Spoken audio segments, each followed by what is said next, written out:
An introduction to the book of Genesis. Genesis was completed by Moses in the wilderness of Sinai in 1513 BCE. Born in 1593 BCE, Moses was a prophet, leader, judge, historian, and mediator. He wrote the first 5 books of the Bible, called the Pentateuch, as well as Job, Psalm 90, and possibly Psalm 91. The name Genesis means origin or birth. The book explains the origin of the universe and how God prepared the earth for people to live on it. The account also describes the origin of the Israelites and their growth in Egypt until the death of Joseph in 1657 BCE. Genesis has 50 chapters. Chapters 1 and 2 outline how God, in 6 periods called days, prepared the earth for humans and then created the first man and woman, Adam and Eve. They were to fill the earth and subdue it, and they had the prospect of everlasting life. In chapter 3, Eve is tempted by a serpent to disobey God. Adam joins her in disobedience, bringing sin and death into the human family. In chapter 6, wicked angels materialize and take women as wives, producing hybrid offspring called Nephilim. Wickedness abounds, and God decides to put an end to all flesh by means of a great flood. Noah, however, has found favor with God, who tells him to build an ark to save his family and the various kinds of animals. In chapters 10 and 11, we read that after the flood, people start to build a city with a great tower, thus defying God's purpose for humans to fill the earth. But God confuses their language, scattering them. Chapters 11 to 25 focus on Abraham, a man of faith. In chapter 12, Jehovah tells Abraham, then called Abram, to enter the land where he would one day become a great nation, and the means by which all peoples will be blessed. In chapter 15, Jehovah tells Abram to look up and count the stars if he can. So your offspring will become, God says. Did you know? Genesis sets the theme for the entire Bible. The vindication of Jehovah's right to rule and the fulfillment of his purpose for the earth and mankind by means of his kingdom in the hands of a future offspring. This offspring and his work were first foretold at Genesis 3:15. The book of Revelation shows how that offspring crushes the original serpent, Satan, and brings the promised blessings to all obedient mankind. In chapter 19, God destroys Sodom, Gomorrah, and neighboring cities because of their gross sexual immorality. In chapter 22, Jehovah tells Abraham to sacrifice his son Isaac. But when Abraham attempts to do so, Jehovah stops him and reaffirms his earlier promises concerning Abraham's future offspring. Chapters 24 to 50 focus largely on Isaac, his twin sons Jacob and Esau, and Jacob's son Joseph. Isaac blesses Jacob, who then goes to distant Padan Aram. There, by means of Leah, Rachel, and their 2 maidservants, Jacob fathers many children, including 11 sons.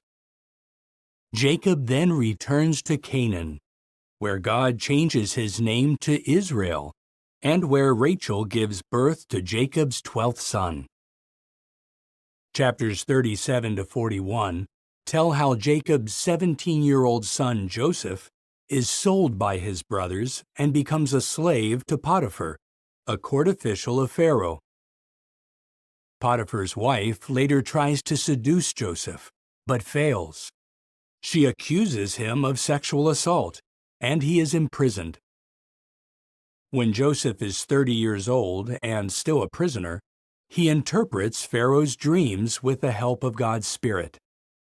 As a result, Joseph is set free and appointed Prime Minister of Egypt. In chapters 42 to 47, Joseph is reunited with his family, who settle in Egypt as alien residents. Chapter 49 contains Jacob's deathbed prophecy about his sons. Judah's family line will produce the promised offspring, that is, Shiloh, the one to whom the obedience of the peoples will belong. As you read the book of Genesis, note how it explains the root cause of mankind's suffering. See how and why the patriarchs gained God's favor and blessing.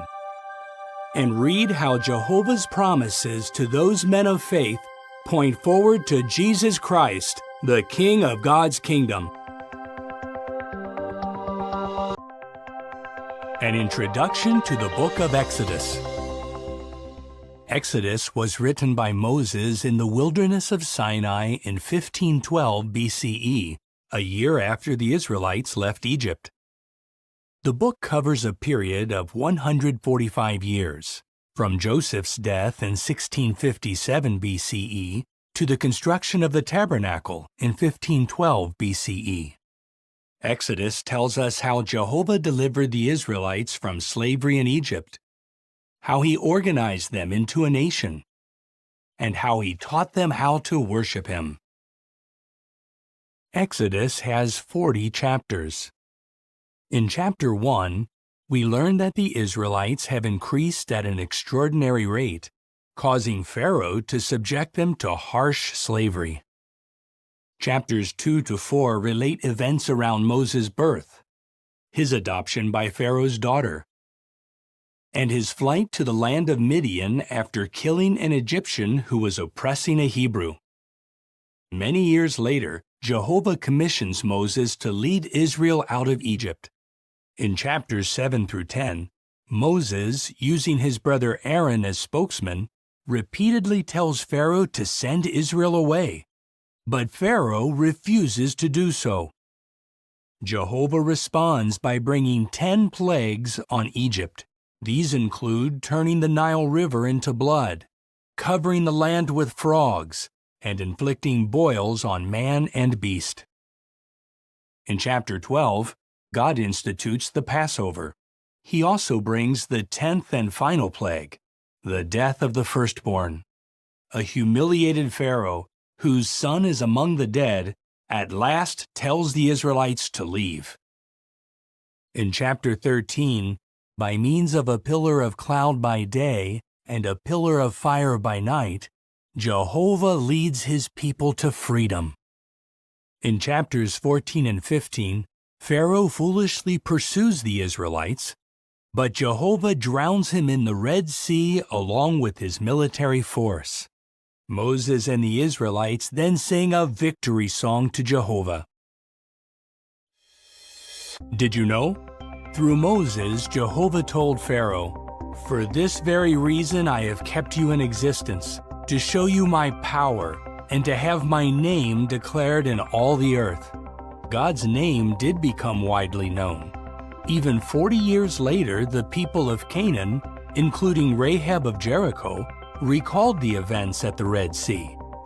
More important, Pharaoh's humiliating end serves notice on all who defy Jehovah, including Satan. In chapter 16, Jehovah provides the Israelites with manna, which becomes their main food during their wilderness trek. In chapter 19, Moses ascends Mount Sinai, where God promises that if the Israelites strictly obey him, they will become to him a kingdom of priests and a holy nation. In chapter 20, the people witness thunder and lightning, the sound of a horn, and smoke coming from Mount Sinai, as God gives the 10 Commandments. In chapter 24, Moses reads the book of the covenant to the people. They respond, "All that Jehovah has spoken we are willing to do." Chapters 25 to 40 deal largely with the priesthood, the construction of the tabernacle, the Ark of the Covenant, the lampstand, and other sacred items. Chapters 28 and 29 focus on the attire of the priests and the installation of the priesthood. The high priest's attire includes an ephod and a turban with a golden plate. Engraved on the plate are the words, "Holiness belongs to Jehovah." In chapter 32, while Moses is on Mount Sinai, the people make a golden calf and worship it with dancing and singing. When Moses returns, he burns and crushes the idol, scatters the powder on the water, and makes the Israelites drink it. In chapter 34, Moses, again on Mount Sinai, hears Jehovah declare his name and attributes. Chapter 40 tells us that the pillar of cloud covers the completed tabernacle, which fills with God's glory. As you read the book of Exodus, note how Jehovah can humiliate the proud and arrogant.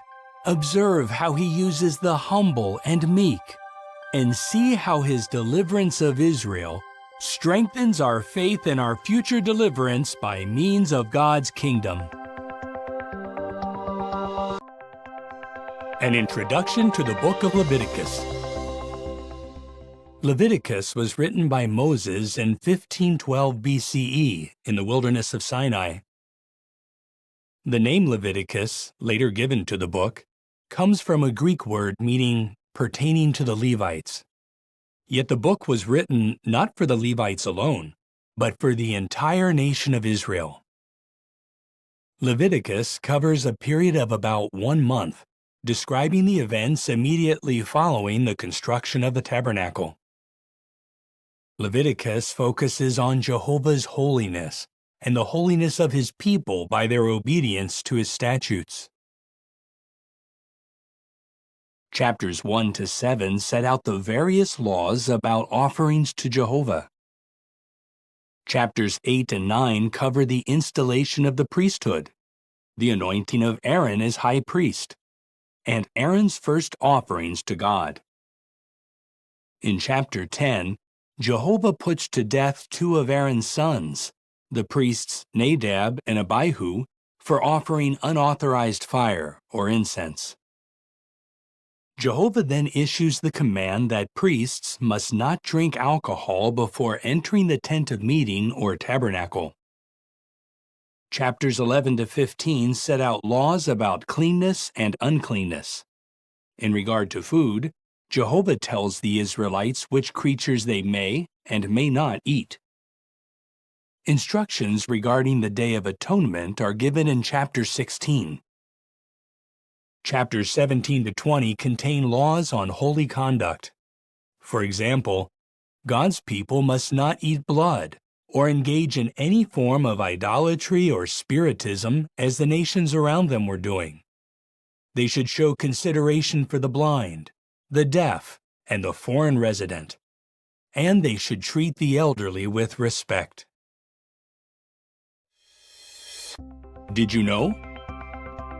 The arrangements mentioned in the book of Leviticus were a shadow of the good things to come, as explained in the book of Hebrews.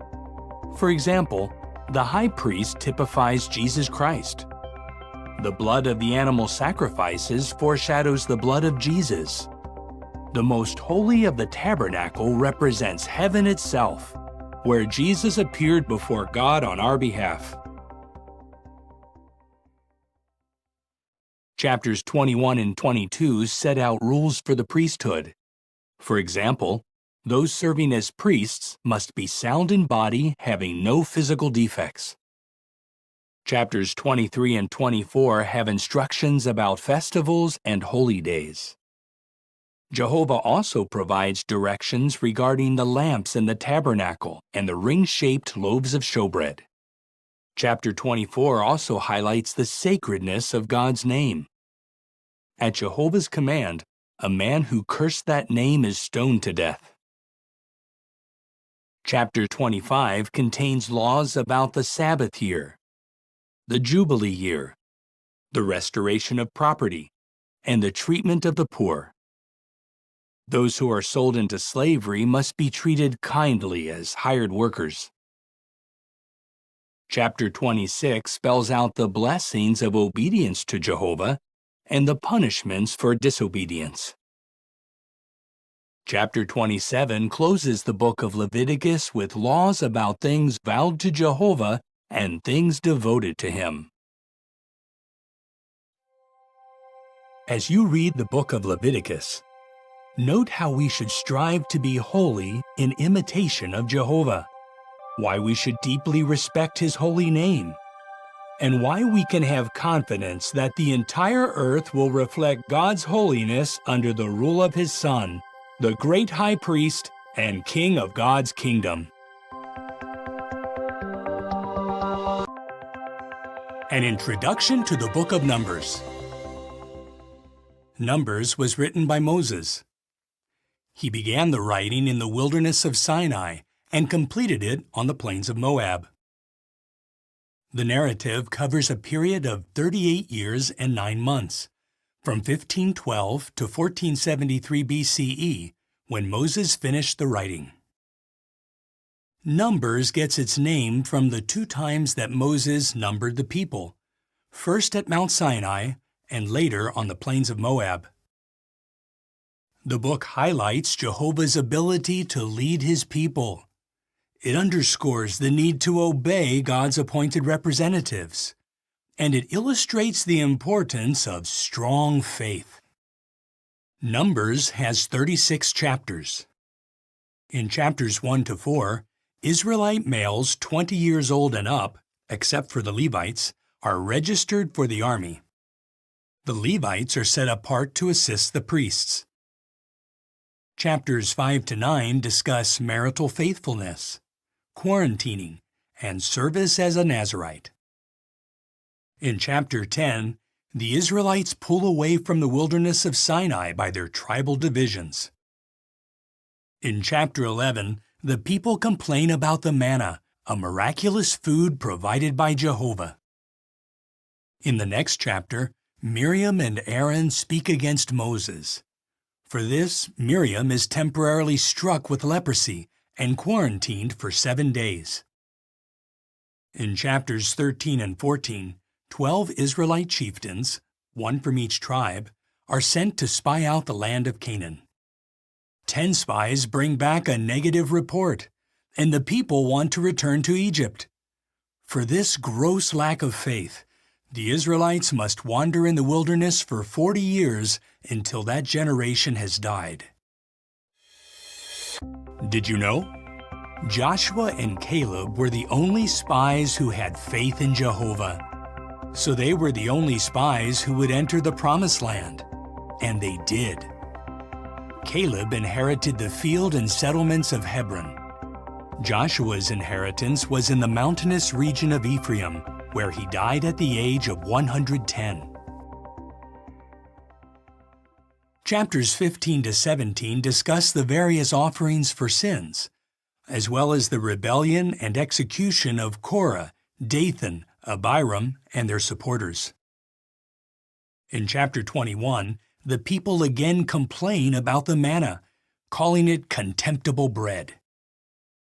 In chapters 22 to 24, Moabite king Balak hires Balaam, a greedy non-Israelite, to curse Israel. But Jehovah makes Balaam pronounce blessings. In chapter 25, many of God's people commit sexual immorality with Moabite women.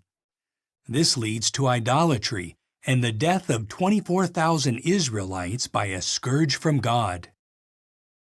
In the next chapter, Moses takes the second census. In chapter 27, the daughters of Zelophehad tell Moses that they have no brother to carry on the family inheritance. Jehovah directs that in such situations, a daughter may have that privilege. Then, God commands Moses to ascend a mountain in the region of Abiram to view the Promised Land. Because Moses is soon to die, Jehovah tells him to appoint Joshua to lead Israel into Canaan. Chapters 31 to 36 discuss the apportioning of Canaan and other matters as the Israelites prepare to cross the Jordan River. As you read the book of Numbers, note how Jehovah patiently guides his people. See why we need to obey those appointed to take the lead among us, and reflect on our need for strong faith as we approach a far greater promised land, the new world under God's kingdom.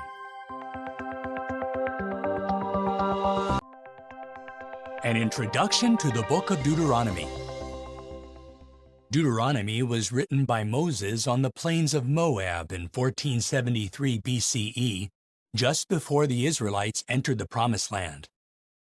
The name Deuteronomy means second law, or repetition of the law. However, the book is also an explanation of the law. Deuteronomy urges the Israelites to love and obey Jehovah in the land he is about to give them. The book consists primarily of 4 discourses, a song, and a blessing by Moses. In the first discourse, found in chapters 1 to 4, Moses reviews Israel's history after the Exodus and urges the people to remember what Jehovah has done for them. For example, Moses reminds them that Jehovah eliminated the faithless and cowardly generation that, 40 years earlier, feared the inhabitants of Canaan. In the second discourse, contained in chapters 5 to 26, Moses exhorts the people to obey God's commandments, not out of mere duty, but because they love Him with all their heart, soul, and strength. Did you know? In the ancient world, foreigners often had no legal rights, and widows and fatherless children faced many difficulties. In Israel, however, Jehovah's law applied to and benefited all, including foreigners, widows, and fatherless children. Jehovah loves these individuals, and His people should love them too. In chapter 7, Moses tells the Israelites that Jehovah will clear away the nations in the Promised Land, which are more populous and mightier than Israel. In chapter 8, Moses describes Israel's inheritance as a good land, with streams of water, wheat, barley, grapevines, fig trees, pomegranates, olive oil, and honey. But it is a land filled with false worship. So in chapter 12, the Israelites are commanded to pull down the altars to false gods, to shatter the sacred pillars, to burn the sacred poles, and to cut down the graven images. In chapter 16, Moses reminds God's people to celebrate the Passover, as well as the 3 great festivals: the Festival of Unleavened Bread, the Festival of Weeks, and the Festival of Booths. Chapter 18 contains a prophecy about a future great prophet. Moses says, "Jehovah your God will raise up for you from among your brothers a prophet like me. You must listen to him." The third discourse in chapters 27 and 28 sets out the cursings for disobedience and the blessings for obedience. After the nation crosses the Jordan River, the cursings are to be recited on Mount Ebal, where half of the tribes are to stand. The other tribes are to stand on Mount Gerizim and bless the people. Chapters 29 and 30 contain Moses' fourth discourse, in which he makes a covenant with the people, telling them to choose life by obeying Jehovah. In chapter 31, Jehovah commissions Joshua as Moses' successor. Joshua should be courageous and strong as he leads the nation into its God-given land. Chapter 32 records the Song of Moses, which powerfully extols God's faithfulness in contrast with the Israelites' unfaithfulness. In chapter 33, we read the blessing that Moses pronounced on the Israelites before his death. In the final chapter, Moses ascends Mount Nebo, where he is shown the Promised Land. Jehovah says, "I have let you see it with your own eyes, but you will not cross over there." Moses then dies at 120 years of age, and Jehovah buries him in a secret location in Moab. As you read the book of Deuteronomy, see how Jehovah blesses those who love him. Note how he withholds his blessing from those who disobey him. And discern how the principles behind God's law are reflected in the teachings of Jesus, the prophet like Moses, who is also the king of God's kingdom. An introduction to the book of Joshua. The book of Joshua is named after its writer, Joshua the son of Nun, who succeeded Moses as leader of Israel. The book likely covers a period of more than 20 years, starting in 1473 BCE and ending in about 1450 BCE when the book was completed.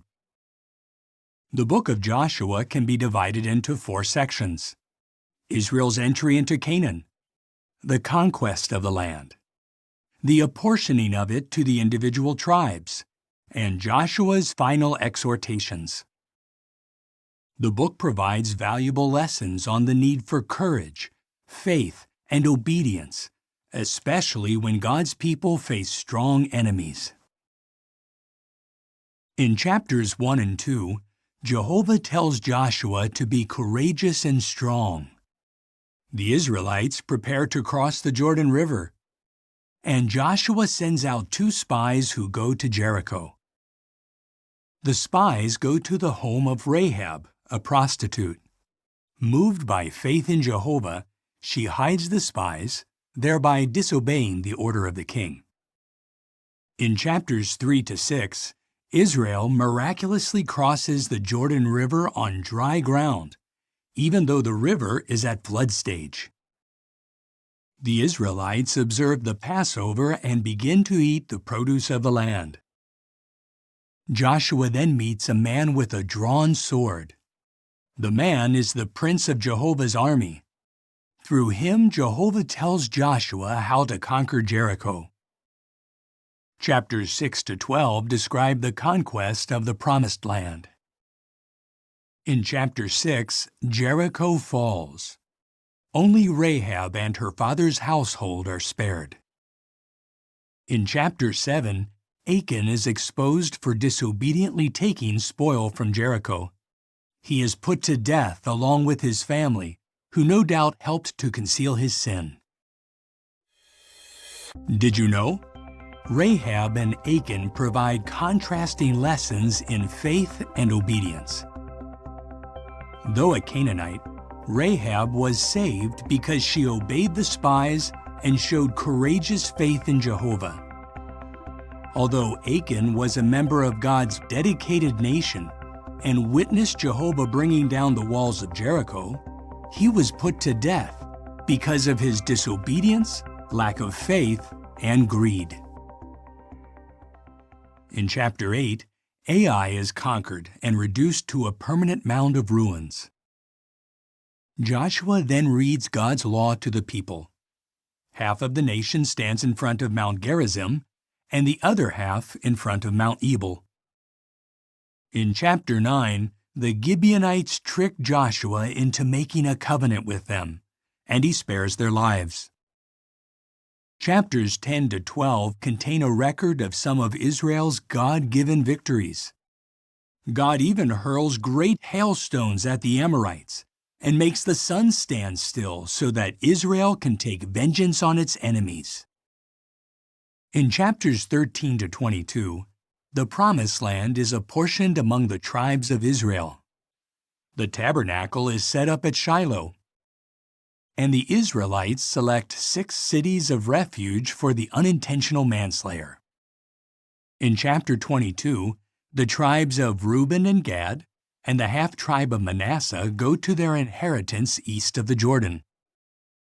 Chapters 23 and 24 contain Joshua's farewell speeches. He tells the people to fear Jehovah and serve him with integrity and faithfulness. Joshua, as well as Aaron's son Eleazar, then die. Also, the Israelites fulfill their sworn oath to bury the bones of Jacob's son Joseph in the Promised Land. As you read the book of Joshua, note how Jehovah blesses faithful and obedient ones. See how he fights for his people, and observe how he fulfills all his promises, thus strengthening our faith in our future inheritance under his glorious kingdom. An introduction to the Book of Judges. The Book of Judges was written by the prophet Samuel, who completed it in about 1100 BCE. Judges covers a period of some 330 years, from about 1450 to approximately 1120 BCE. The book primarily discusses the exploits of the judges, whom Jehovah used to deliver his people from oppression. In chapter 1, we read that the Israelites do not drive out all the pagan inhabitants of the land. Instead, they subject some of them to forced labor. In chapter 2, an angel warns the Israelites that because they have not listened to Jehovah, the remaining people of the land will ensnare them in false worship. In chapters 3 to 16, we see that the angel's words begin to be fulfilled after the death of Joshua and his generation. In an often repeated cycle, the Israelites take up false worship.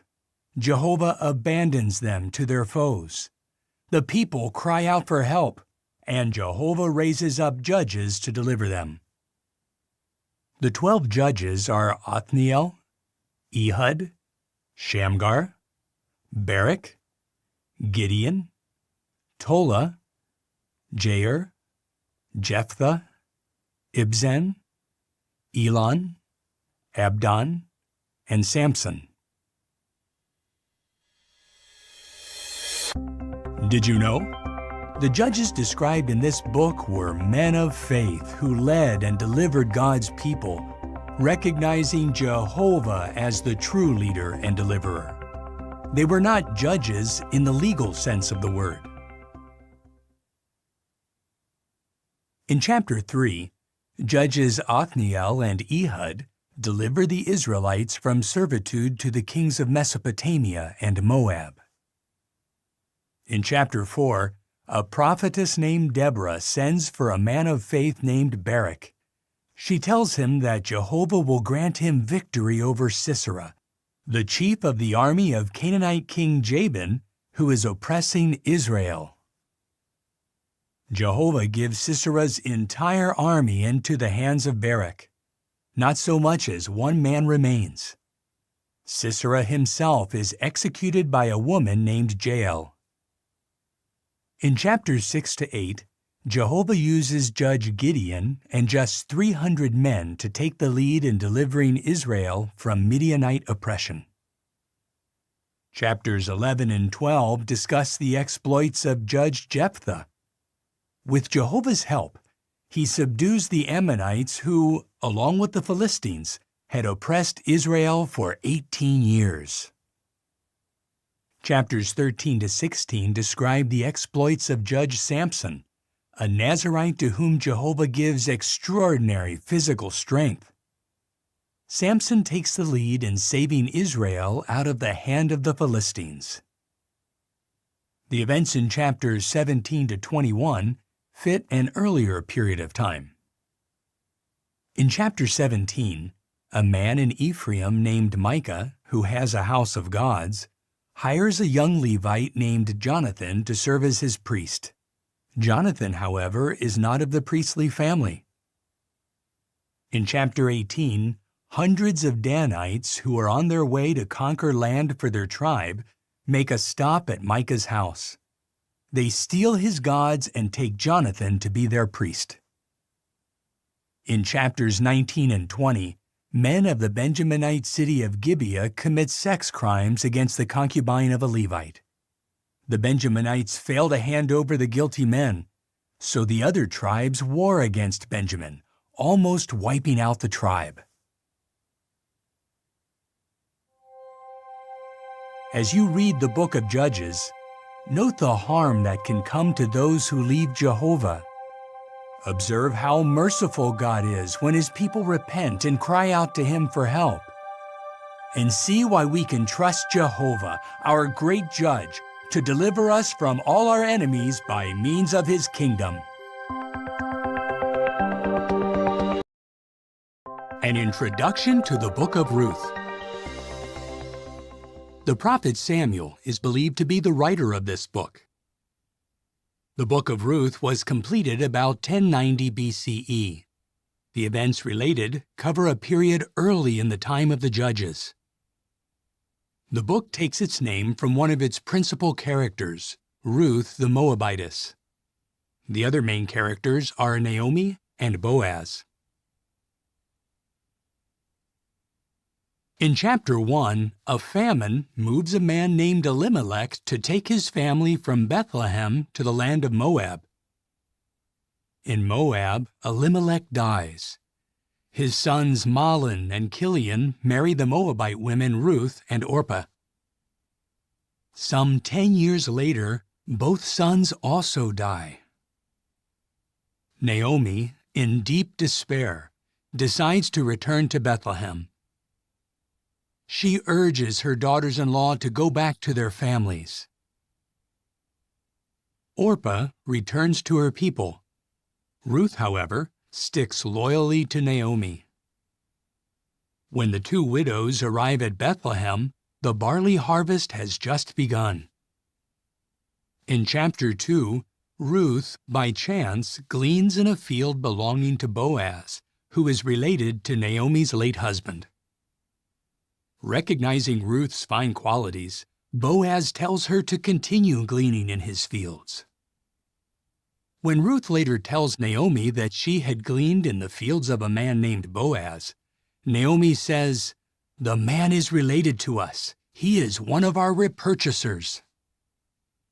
In chapter 3, Naomi instructs Ruth to ask Boaz to act as repurchaser. He and Ruth could then raise up offspring for Naomi in order to carry on the family line of Elimelech. Boaz is willing to perform this loving deed, but he tells Ruth that Naomi has a closer male relative who could repurchase her. In chapter 4, Boaz goes to the Bethlehem city gate where he meets with the other male relative, who is referred to as so-and-so. When the relative, in the presence of 10 city elders, learns of his obligations, he declines to help. Boaz then publicly accepts the responsibilities of repurchaser. Boaz now marries Ruth, and they have a son, whom the neighbor women name Obed. Did you know? Boaz set a fine example of obedience to Jehovah.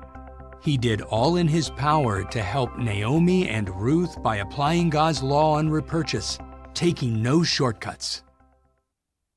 The book concludes, Obed became father to Jesse, and Jesse became father to David, who became a king of Israel and an ancestor of the Messiah.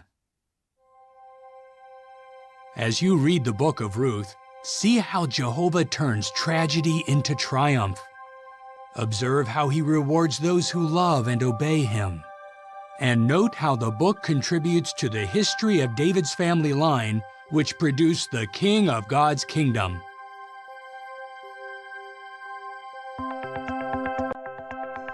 An introduction to 1 Samuel.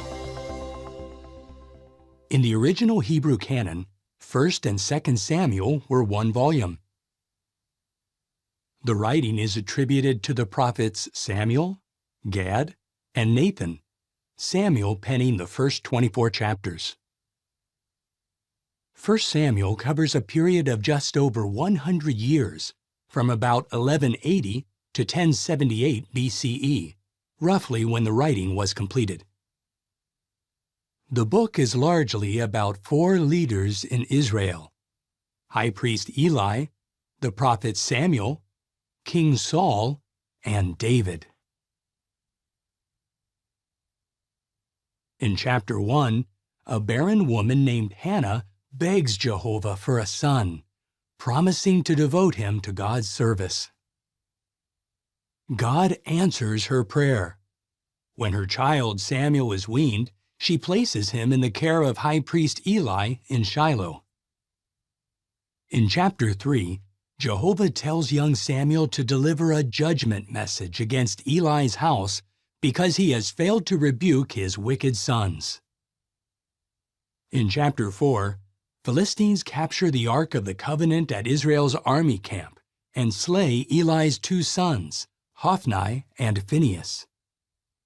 When 98-year-old Eli hears the news, he falls backward and dies. In chapters 5 through 7, the Philistines return the ark to Israel after suffering a series of heavy punishments from Jehovah. In the next chapter, the Israelites faithlessly demand a king. In chapter 9, Jehovah tells Samuel to anoint Saul of the tribe of Benjamin as leader of Israel. Chapter 11 shows that Saul starts out well, but before long he becomes disobedient. In chapter 13, he presumptuously offers up a burnt sacrifice. In chapter 15, he defeats the Amalekites, but disobediently spares King Agag and the best of the herd and the flock. To obey is better than a sacrifice, Samuel says. He then tells Saul that God has rejected him from being king. In chapter 16, Samuel anoints David, a son of Jesse, to be the next king. In the next chapter, David, with just a sling and a stone, kills the giant Goliath, a champion of the Philistines. Chapter 18 records the start of a lifelong friendship between David and Saul's son Jonathan. Seeing David's courage, Saul puts him in charge of the fighting men. David's campaigns are so successful that he receives more praise than Saul, who becomes filled with murderous envy. In chapter 19, David flees for his life, remaining a fugitive until Saul's death. Did you know? 1 Samuel has valuable lessons about faith and obedience. Eli and Saul disobeyed Jehovah and came to a tragic end. Samuel and David, however, served God faithfully from their youth, thus enjoying his blessing throughout their lives. In chapters 24 and 26, David has opportunities to kill Saul, but he refuses to harm Jehovah's anointed. In chapter 25, Samuel dies, and all Israel mourns. David, now in the wilderness of Paran, sends 10 of his young men to a wealthy sheep owner called Nabal to ask for provisions. When Nabal insolently refuses to help, David prepares to take revenge. However, Nabal's wife, Abigail, quickly goes to David with provisions and averts tragedy. In chapter 31, 1 Samuel closes with the death of Saul and 3 of his sons, who are buried under a tamarisk tree in Jabesh Gilead. As you read 1 Samuel, note how Eli and Saul brought disgrace upon themselves. See why Jehovah loved Samuel and David. And read how God built for David a lasting house, which eventually led to the Messiah, the King of God's kingdom. An introduction to 2 Samuel. In the original Hebrew canon, 1 and 2 Samuel were one volume. The prophets Gad and Nathan, who completed the writing of 1 Samuel, wrote all of 2 Samuel. The narrative covers a period of some 37 years, from 1077 to about 1040 BCE, when the writing was completed. 2 Samuel begins shortly after the death of King Saul and concludes just before the death of King David. The book is an intimate and honest account of David's life, as he sought to follow Jehovah with all his heart. In chapter 1, David receives tragic news. Saul and his son Jonathan have died in battle. Deeply grieved, David composes a dirge and calls it the bow. The rest of 2 Samuel can be divided into two sections. Chapters 2 to 4 cover David's kingship over Judah. Chapters 5 to 24 cover his rule over all Israel.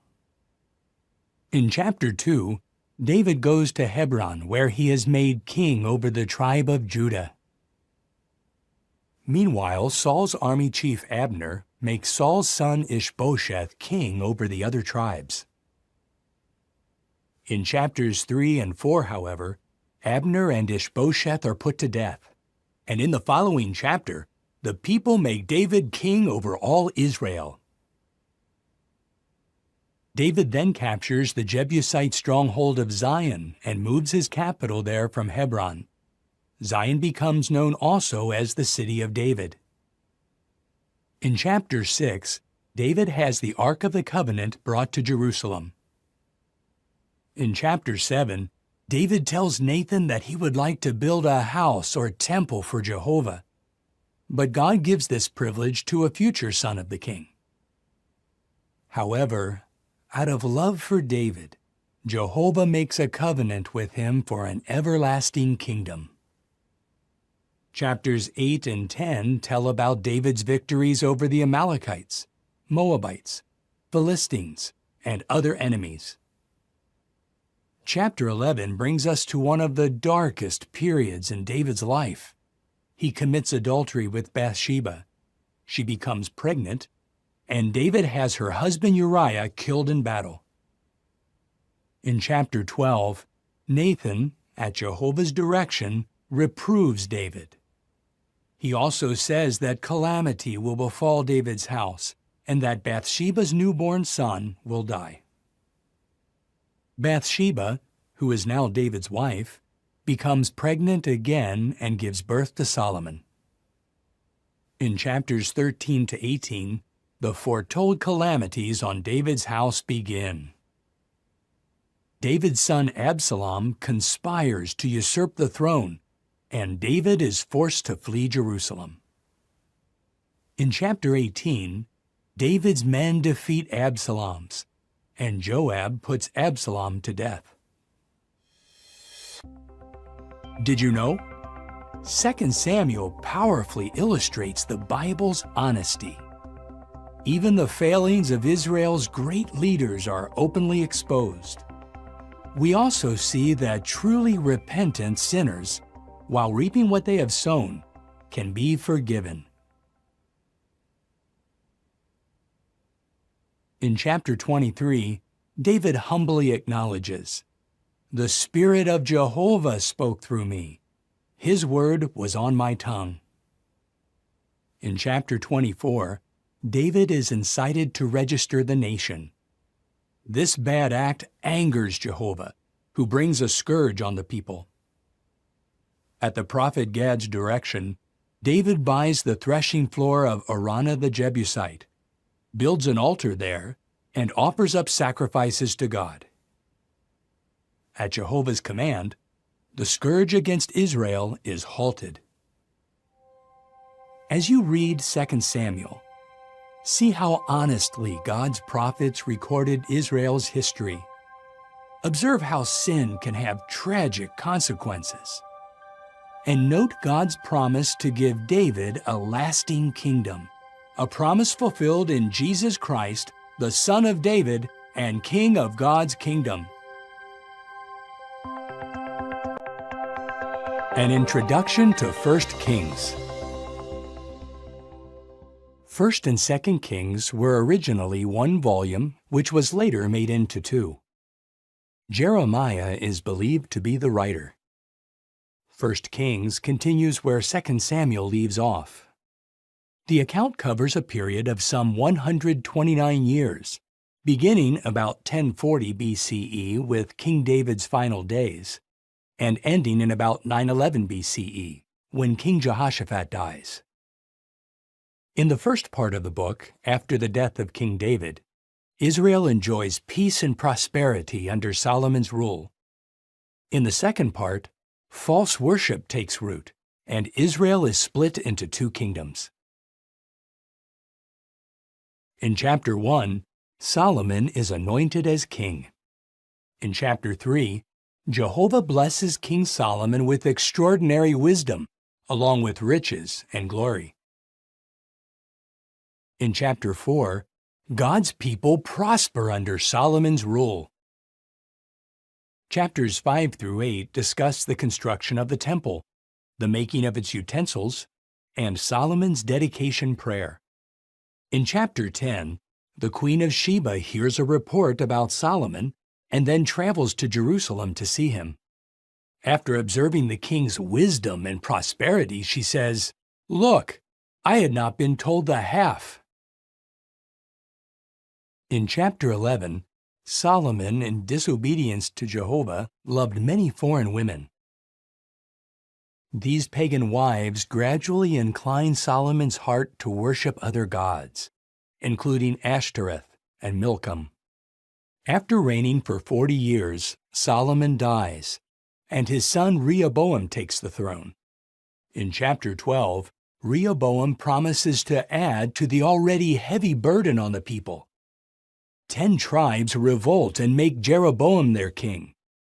Rehoboam is left with the tribes of Judah and Benjamin. Jeroboam sets up the worship of golden calves to discourage his subjects from worshiping in Jerusalem. Idolatry becomes entrenched in the northern kingdom, and this leads to oppression, power struggles, and assassinations. In chapters 14 and 15, Rehoboam and Abijam after him allow false worship to take root in the southern kingdom. Did you know? About 33 years after Solomon inaugurated the temple, Jehovah allowed Pharaoh Shishak to plunder its treasures. This shows that Jehovah is pleased not by impressive buildings, but by pure worship. In chapter 15, Asa becomes king in Jerusalem, and he does what is right in God's eyes. He is succeeded by his son Jehoshaphat, who imitates his good example. The next chapter mentions a number of wicked kings in the northern kingdom. These include Ahab, who marries the pagan princess Jezebel. She and her husband bring Baal worship into the kingdom. In chapter 18, the prophet Elijah proposes a test on Mount Carmel to show who is the true God, Jehovah or Baal. Jehovah demonstrates that he is the true God. In chapter 19, Elijah flees for his life when he receives a death threat from Jezebel. Jehovah appears to Elijah at Mount Horeb and comforts him in a calm, low voice. He gives Elijah further assignments. In the final chapter, Ahab disregards the prophet Micaiah's warning against fighting Syria. As a result, Ahab is killed in battle. His son Ahaziah takes the throne in Israel. Later, Jehoshaphat also dies, and his son Jehoram becomes king in Judah. As you read 1 Kings, note how false worship leads to great suffering. See how true worship promotes peace and happiness. And take comfort that Solomon's wisdom pales in comparison to that of Jesus Christ, the incorruptible King of God's kingdom. An introduction to the book of Ezra. The book was written by Ezra, a priest from the family line of Aaron, Ezra was a man of faith who made a diligent study of the Scriptures, and as a priest, had the responsibility to teach God's Word to others. He was also a skilled copyist, a job that required meticulous attention to detail. This thoroughly researched account picks up right where he concluded the book of 2 Chronicles, following the Jewish captivity in Babylon. He wrote this book in about 460 BCE in Jerusalem. Did you know? The books of Ezra and Nehemiah were combined on one scroll. Later, though, the scroll was divided into the two books we have in our Bibles today. The book of Ezra contains 10 chapters. Chapters 1 through 6 describe the return of a small group of Jews to Jerusalem. In 537 BCE, they rebuilt the altar and celebrated the Festival of Booths, thus ending the 70-year desolation. In the following year, the foundation of the temple was laid. And although opposition halted the work for a time, the house of Jehovah was completed by 515 BCE. In chapters 7 to 10, we jump forward almost 50 years to 468 BCE as Ezra recounts his own perilous journey to Jerusalem. Upon arrival, Ezra was shocked to find that serious sins have taken place among the Jews. He approached Jehovah in public prayer, and action was taken to restore the spiritual condition of the people. As you read the book of Ezra, take note of how Jehovah fulfilled his promise to free his people from exile in Babylon and to restore true worship in Jerusalem. Important steps leading to the appearance of the Messiah. An introduction to the book of Nehemiah. Nehemiah was a faithful Jewish man who served in the royal Persian court of Shushan. He had the high-ranking position of cupbearer to King Artaxerxes. Sometime after 443 BCE, the book of Nehemiah was written in Jerusalem. It begins by describing events that happened about 12 years after those in Ezra's account. The book contains 13 chapters that cover events that began in 456 BCE to sometime after 443 BCE. However, the first 12 chapters focus on what took place just within the first year. The events in chapters 1 and 2 began to take place near the end of 456 BCE. Men from Jerusalem told Nehemiah about the deplorable condition of the city's walls and gates. Nehemiah prayed to God for direction. In answer to Nehemiah's prayer, the Persian king sent him to Jerusalem as governor and granted him permission to rebuild the walls. Upon arrival, Nehemiah inspected the city walls. He then gathered the people and announced his mission with the words, "Let us rebuild the walls of Jerusalem." The mission to rebuild Jerusalem marked the beginning of the 70 weeks of years mentioned in Daniel's prophecy. At the end of 69 weeks of years, the Messiah would appear. Chapters 3 to 6 recount the rebuilding of Jerusalem's walls and gates despite enemy opposition. Did you know? A large workforce of men and women repaired the estimated 2,600 meters of walls with its gates in just 52 days. Chapters 7 to 12 show how Nehemiah and Ezra took the lead in helping the people return to true worship. The people gathered to hear the law being read and explained. Next, the 8-day Festival of Booths was held. After this, the walls of Jerusalem were inaugurated. Nehemiah continued as governor of Jerusalem for 12 years before returning to his duties under King Artaxerxes. Chapter 13 tells us that Nehemiah traveled to Jerusalem a second time, only to find that the Jews had not kept their promises to Jehovah.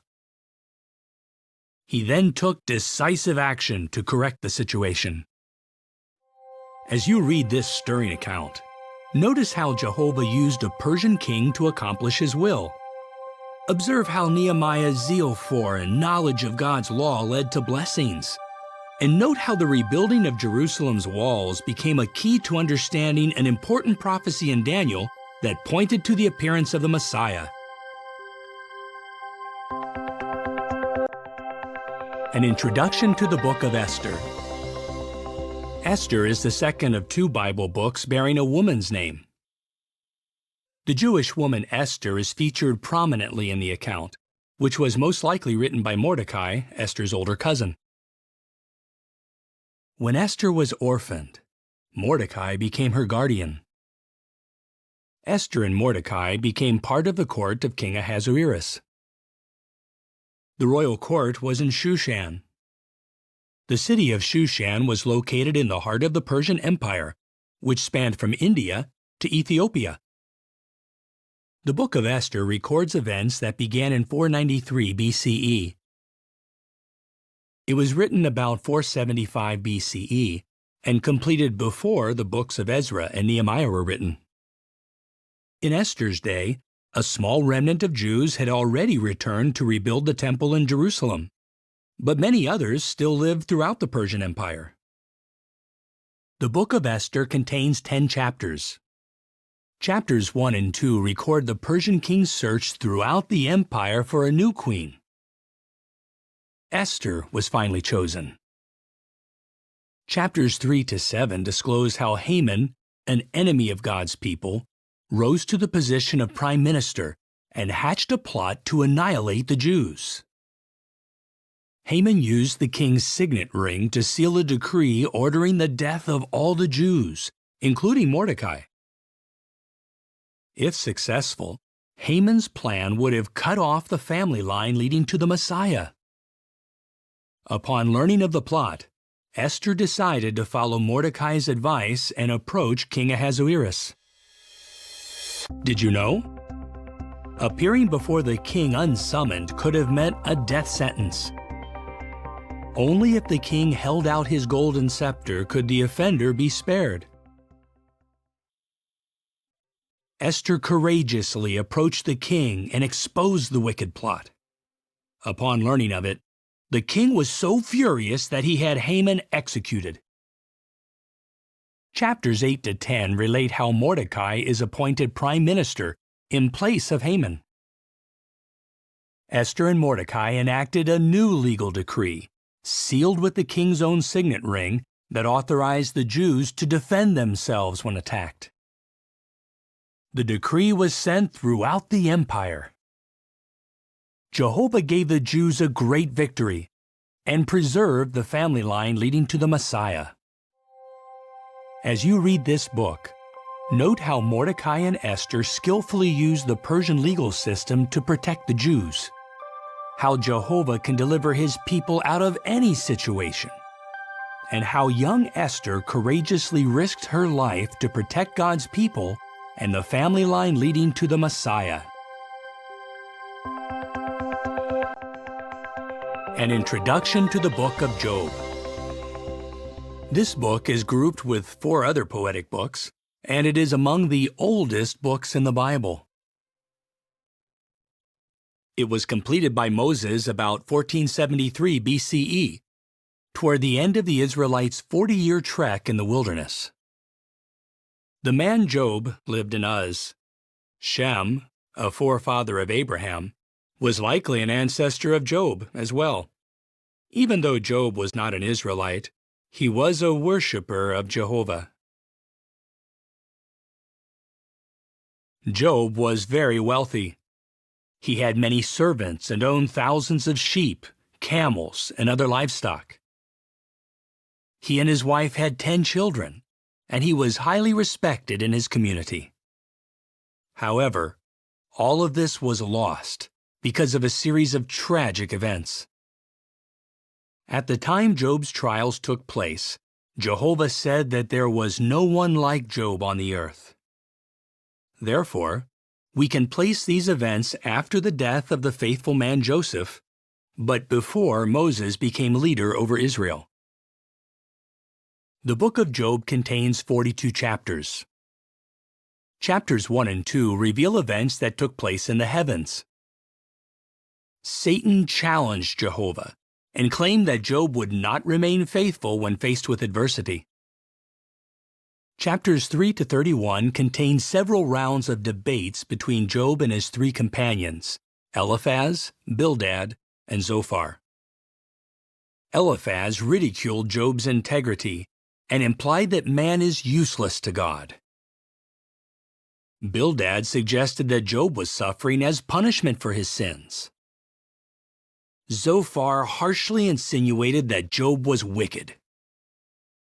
Job attempted to defend himself from these accusations, but in doing so, he made incorrect statements about Jehovah.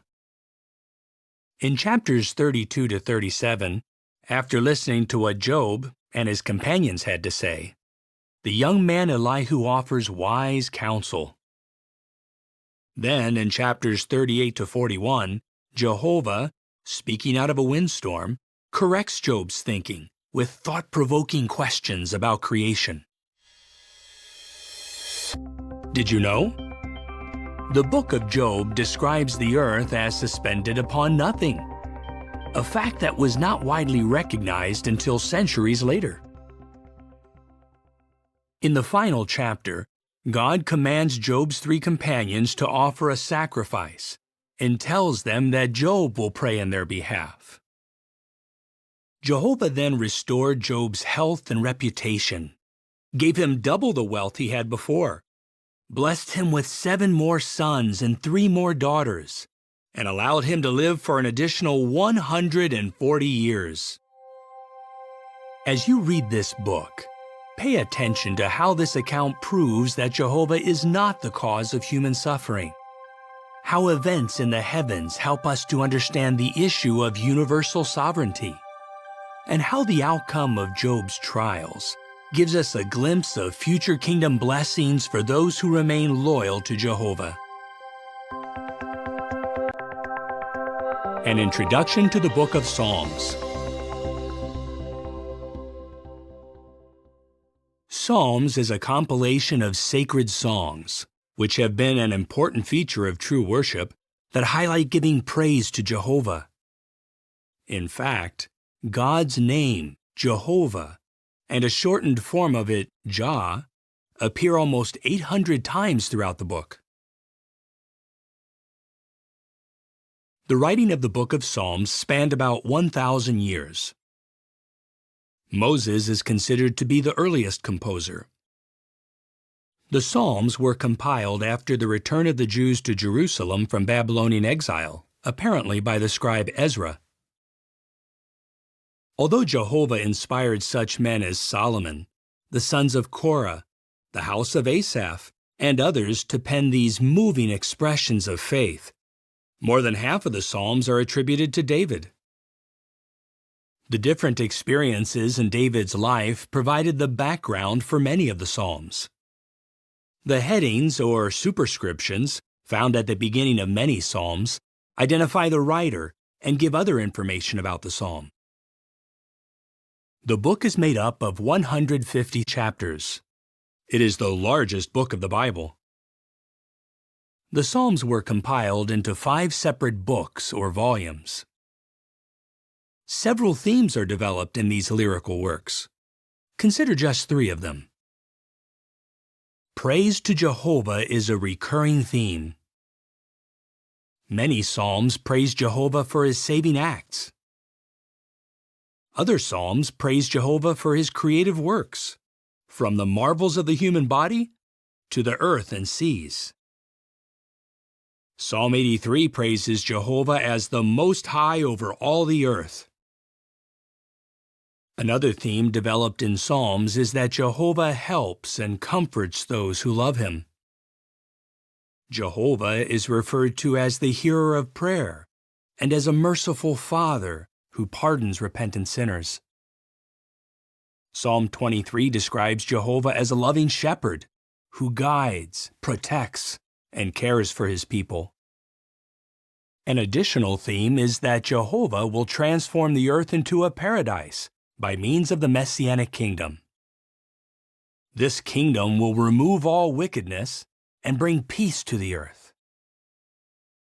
Certain psalms are grouped together.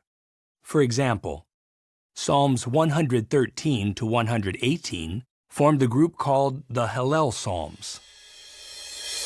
Did you know? It is likely that Jesus and his disciples sang these very psalms after the Lord's evening meal. Psalms 120 to 134 are called the Songs of the Ascents. Many believe these psalms were sung as the Israelites ascended to Jerusalem to attend the 3 great annual festivals. The last 5 psalms form a group in which each begins and ends with the words, "Praise Jah." An important feature of Psalms is that it contains numerous prophecies about the Messiah. Jesus himself said, "All the things written about me in the Psalms must be fulfilled." As you read the book of Psalms, take note of how it supports Jehovah's sovereignty, how Jehovah helps and comforts those who love him, and how Jehovah will transform the earth into a paradise by means of his messianic kingdom.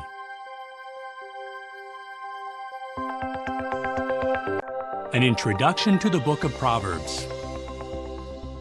King Solomon composed the majority of the Proverbs. Solomon became king of Israel in 1037 BCE, and Jehovah gave him extraordinary wisdom. Most of Solomon's Proverbs, or wise sayings, were written down during his reign. However, it seems that the entire collection of Proverbs was compiled into one book sometime around 717 BCE in Jerusalem, before the end of King Hezekiah's reign. The book of Proverbs provides divine guidance for virtually every aspect of daily life, from business dealings to family matters. As such, it helps prepare us for life under God's kingdom. Proverbs contains 31 chapters and may be divided into 5 sections. The first 3 sections are attributed to Solomon. Chapters 1 to 9 make up Section 1, which consists of short discourses containing a father's advice to a son. The father warns the son about the bad results of acting on wrong desires, while emphasizing the good results of trusting in God's wisdom. Section 2, called the Proverbs of Solomon, and Section 3, called the Proverbs of Solomon transcribed by King Hezekiah's men, both present concise sayings designed to make the reader think. Many of these proverbs contrast the traits we should avoid with the ones we should cultivate. Many contrasts are used, such as laziness versus diligence, and selfishness versus generosity. These short parallels are instructive and easy to follow. These 2 sections contain more than 500 of Solomon's Proverbs. Did you know? The Bible tells us that King Solomon spoke 3,000 proverbs and composed 1,005 songs. Chapter 30 makes up the 4th section and was written by Agur. He uses comparisons of 4 to help us reflect on godly wisdom, such as 4 things that are small, yet instinctively wise. The final chapter was composed by Lemuel. Some believe that Lemuel is another name for Solomon. This chapter contains a description of a capable wife. It points out her qualities and the positive effect she has on her family. Godly wisdom must be sought after like hidden treasure, but its value is eternal, unlike that of silver and gold. As you read Proverbs, note how it shows the benefits of trusting in God's wisdom instead of our own, how it identifies traits we should avoid and those we should cultivate, and how it teaches us to live under the rule of God's kingdom.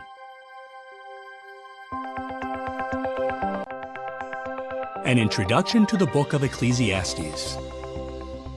King Solomon, who ruled over Israel from Jerusalem, wrote this book. Ecclesiastes was completed many years into Solomon's reign, but before his fall into idolatry. Ecclesiastes contains 12 chapters. In chapter 1, Solomon discusses the futility of human activity. In chapter 2, he looks for meaning in life by evaluating his many pursuits. Solomon writes that pursuing wealth and magnificent accomplishments is like chasing after the wind. Chapters 3 to 6 present observations by Solomon that help us cultivate godly wisdom. He shows that there is an appointed time for everything. He encourages hard work, and he extols the benefits of friendship. He refers to the enjoyment of food and the rejoicing over one's work as the gift of God. Chapters 7 to 11 provide a sobering discussion of life in this world. Solomon observes that life is short, and that man needs to use his time, energy, and resources in the best way possible. This will help him make a good name or reputation with God. Did you know? Solomon alluded to the Earth's water cycle centuries before scientists understood this process. In chapter 12, he encourages young ones to make wise choices before the challenges of old age arrive. Then he sums up all that he discussed with the words, "Fear the true God and keep his commandments, for this is the whole obligation of man." As you meditate on the book of Ecclesiastes, note which pursuits are futile and which are worthwhile. How godly wisdom helps us enjoy the gift of life, and how cultivating a relationship with God leads to a truly meaningful life under the rule of God's kingdom.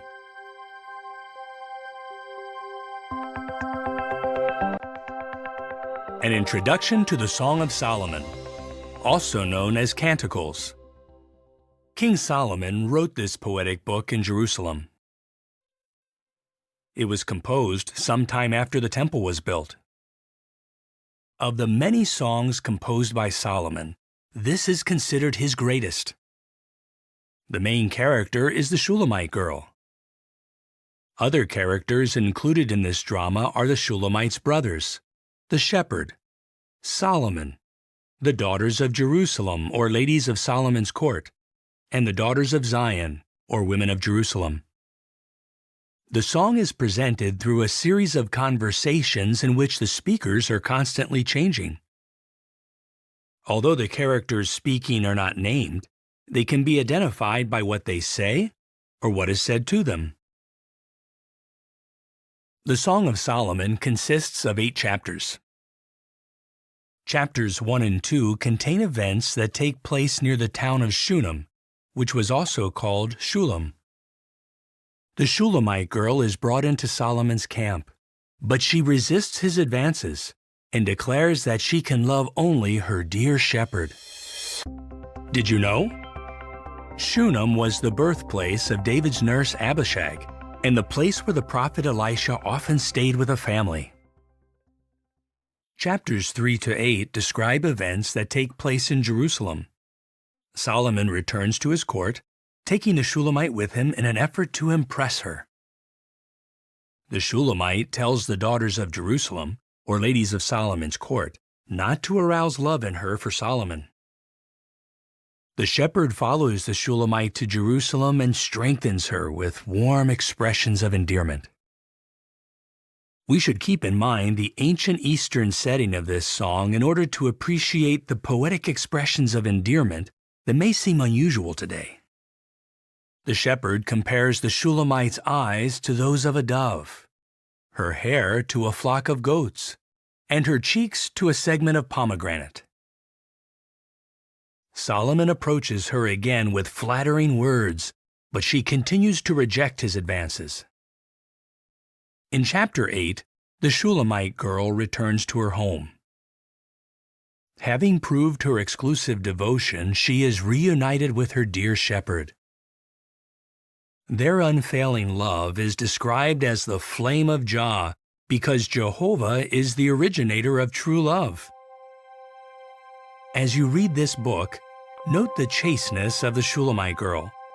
her loyalty to the shepherd, and how true love originates with Jehovah, whose sovereignty is based on love.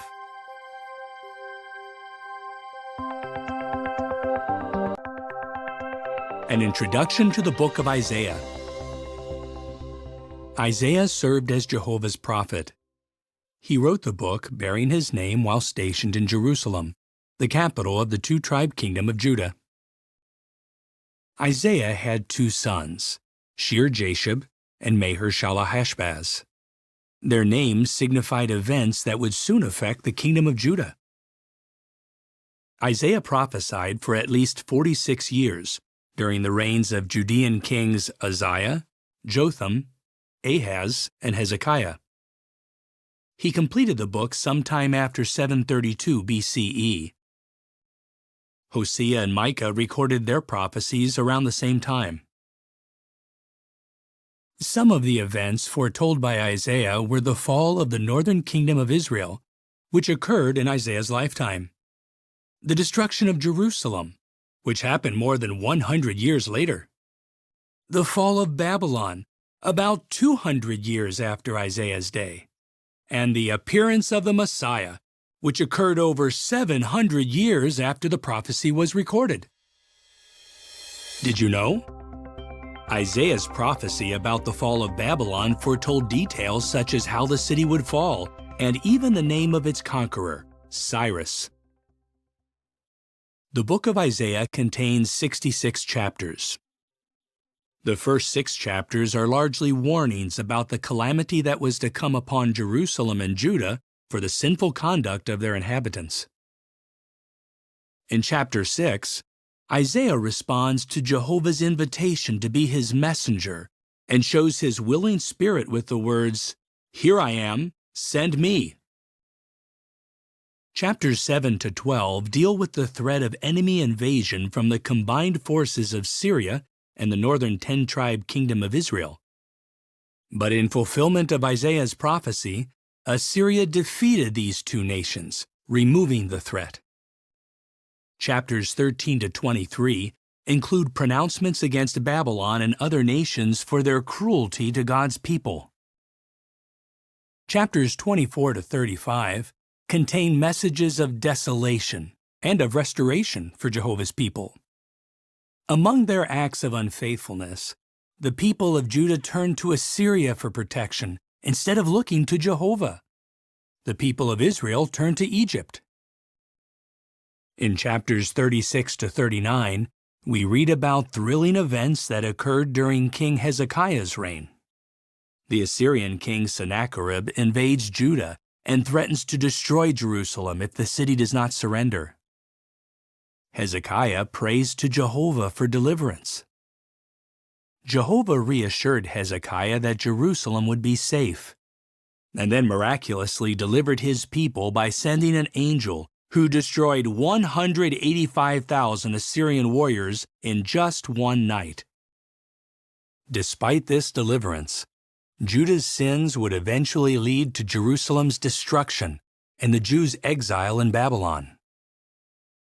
In chapters 40 to 66, Jehovah comforts his people and promises to restore true worship to Jerusalem after they return from exile. You will notice that often Isaiah's prophecy focuses on God's kingdom, in which the Messiah rules and restores true worship forever. Isaiah foretold many details about the Messiah.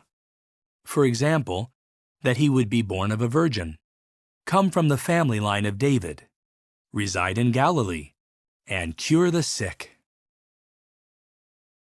Jesus Christ and his apostles quoted Isaiah's prophecy more than any other to make clear the identification of the Messiah.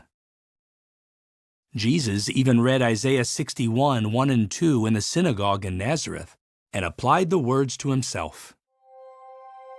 As you read the book of Isaiah, note how Jehovah's prophetic judgments always come true, how Jehovah provides salvation for those who trust him, and how the foretold reign of the Messiah will bring everlasting peace to the earth. An introduction to the book of Jeremiah. Jehovah used the prophet Jeremiah to write one of the largest books in the Bible. In addition to being a prophetic book, the book of Jeremiah provides an account of the prophet's own experiences and personal feelings. Before Jeremiah was born, Jehovah took special interest in this boy who would be born into a priestly family. Jeremiah became a researcher and an accurate historian. He wrote the books of 1st and 2nd Kings and Lamentations. He may have been close to 25 years old when Jehovah appointed him as a prophet in the year 647 BCE. This was less than 100 years after the fall of the northern kingdom of Israel. It was a time of turbulent changes as rival powers jockeyed for control of the region. Jeremiah served as a prophet for about 67 years until 580 BCE. His career as a prophet spanned the reigns of good King Josiah and wicked kings Jehoahaz, Jehoiakim, Jehoiakim, and Zedekiah. Jeremiah had been a prophet for about 40 years when in 607 BCE, Jerusalem and the temple were destroyed, and a remnant of survivors taken captive to Babylon. Later, Jeremiah was taken to Egypt, where he continued in his assignment as Jehovah's prophet. The book of Jeremiah was completed in 580 BCE, 27 years after Jerusalem's destruction.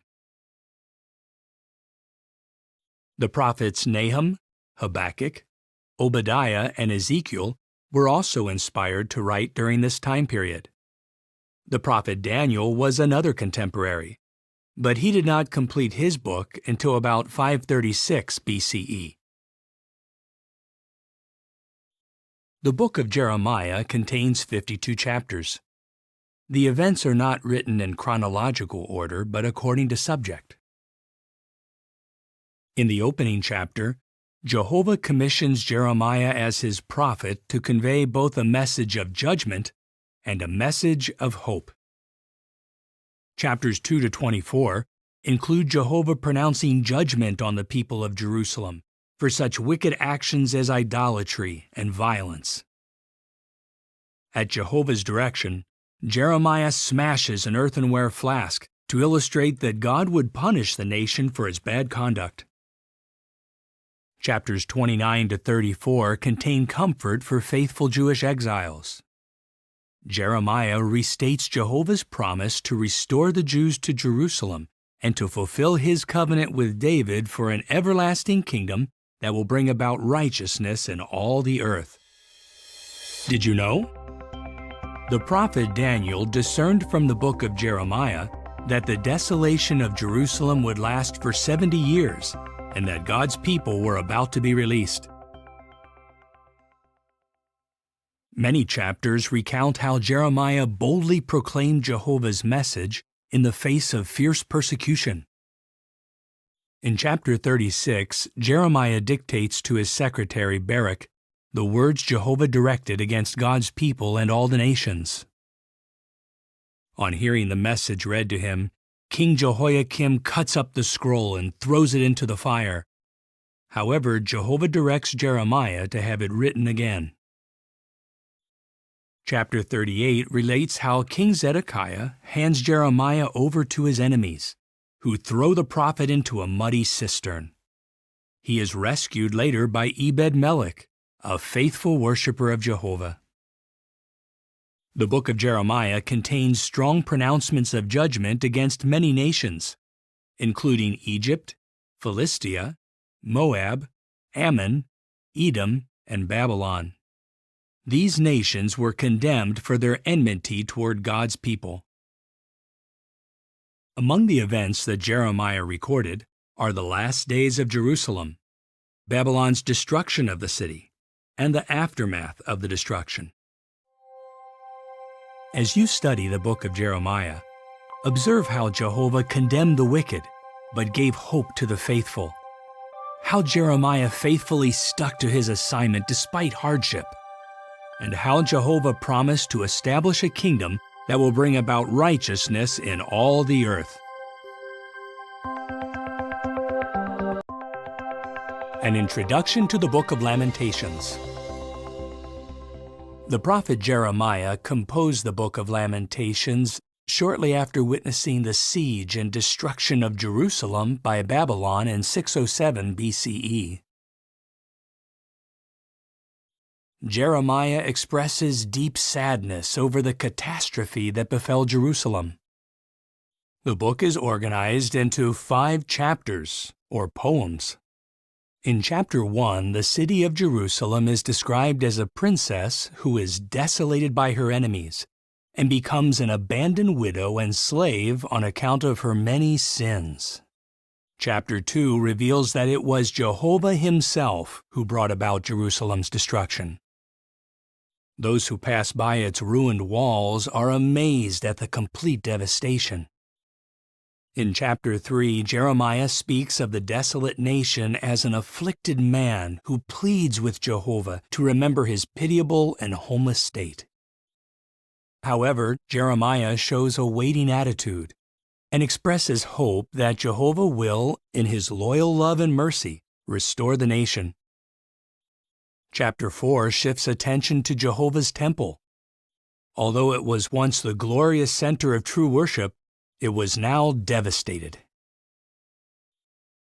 Jeremiah relates the horrific conditions, deprivation, famine, and death that existed in Jerusalem during its final siege. Did you know? The first 4 chapters are acrostic poems. In each one, successive verses or groups of verses begin with a different letter of the Hebrew alphabet. Chapter 5 is written from the perspective of Jerusalem's former inhabitants, who have lost their homes and freedom. Jeremiah likens them to orphans without a father, who humbly beg Jehovah for mercy and salvation. As you consider the 5 poems of Lamentations, notice how rebellion brings divine judgment, how repentance leads to divine mercy, and how sorrow will give way to rejoicing under the rule of God's kingdom.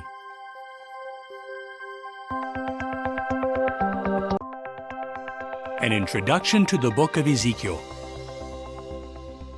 Ezekiel was the son of a priest and served as a prophet of Jehovah. He lived in Judah until 617 BCE, when Judean King Jehoiakim was forced to surrender to Babylon. Ezekiel was among the Jewish exiles whom King Nebuchadnezzar took to Babylon at that time. In 613 BCE, Jehovah commissioned Ezekiel to prophesy to the exiled Jews living in Babylonian captivity. Ezekiel faithfully fulfilled his assignment for at least 22 years. He completed his book in about 591 BCE. Ezekiel's prophetic work overlapped that of Obadiah and Jeremiah in Judah and of Daniel in Babylon. The sanctification of Jehovah's name is highlighted throughout the book of Ezekiel. The expression Sovereign Lord Jehovah appears 217 times. The book of Ezekiel has 48 chapters. In chapters 1 to 3, we read about the awe-inspiring visions Ezekiel sees by the river Kibar. During an intense windstorm, Ezekiel beholds 4 magnificent living creatures, or cherubs. Each one has 4 faces, that of a man, a lion, a bull, and an eagle. These faces reflect attributes that Jehovah possesses. Ezekiel is awed by a vision of the heavenly part of Jehovah's organization, which is represented by a celestial chariot directed by God's Spirit. Chapters 4 to 24 contain Jehovah's judgment against Jerusalem and her rebellious, idolatrous people. Ezekiel often communicated Jehovah's prophecies by means of symbolic actions. For example, Jehovah had Ezekiel engrave the city of Jerusalem on a brick and stage a mock siege against it. As a sign of the coming siege, he laid on his side for 430 days. In chapters 25 to 32, Jehovah turns his attention to the surrounding nations. They receive an adverse judgment because of their opposition to his people. Through Ezekiel, Jehovah foretells destruction for the city of Tyre and her king. Did you know? The prophecy against Tyre was fulfilled in 2 stages. Years after Nebuchadnezzar devastated the mainland city, Alexander the Great completed the destruction by building a causeway to the island city of Tyre, using the rubble remaining from Nebuchadnezzar's conquest. Chapters 33 to 48 contain a message of hope and of the restoration of pure worship. In chapters 40 to 48, we read of Jehovah giving Ezekiel a vision of a temple. This vision of the temple underscores Jehovah's high standards for true worship. As you study this prophetic book, take note of Jehovah's awe-inspiring qualities, Ezekiel's unswerving obedience to his instructions, and Jehovah's promise to unite all mankind in pure worship by means of the kingdom.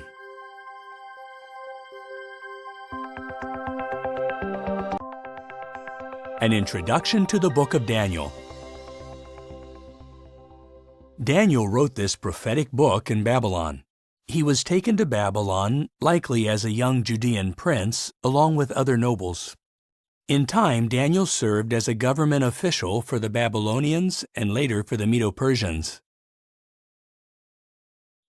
Daniel opens his book by relating events that began in 618 BCE when he was still a young man. He completed his writing in approximately 536 BCE. Obadiah, Ezekiel, and Jeremiah were Daniel's contemporaries. They lived during a tumultuous period of Israel's history that included the destruction of Jerusalem.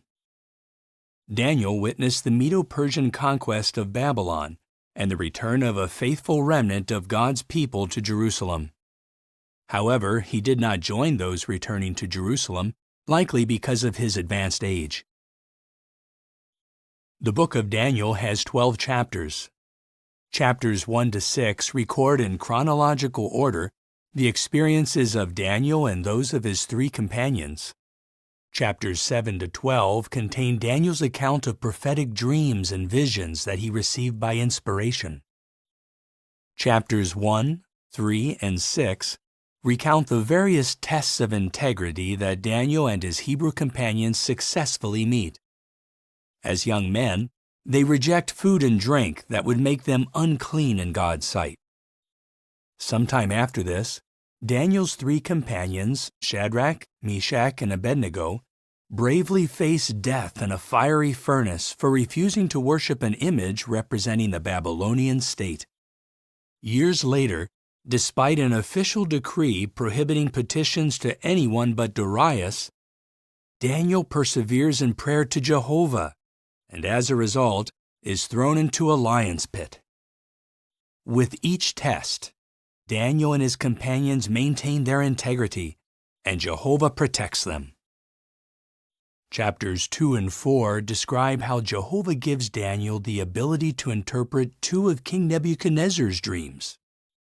Each of these divinely sent dreams has prophetic significance.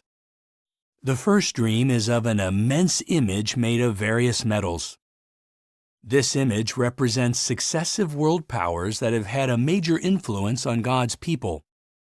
The prophecy ends with the destruction of these powers, and with God's kingdom as the only government ruling over mankind.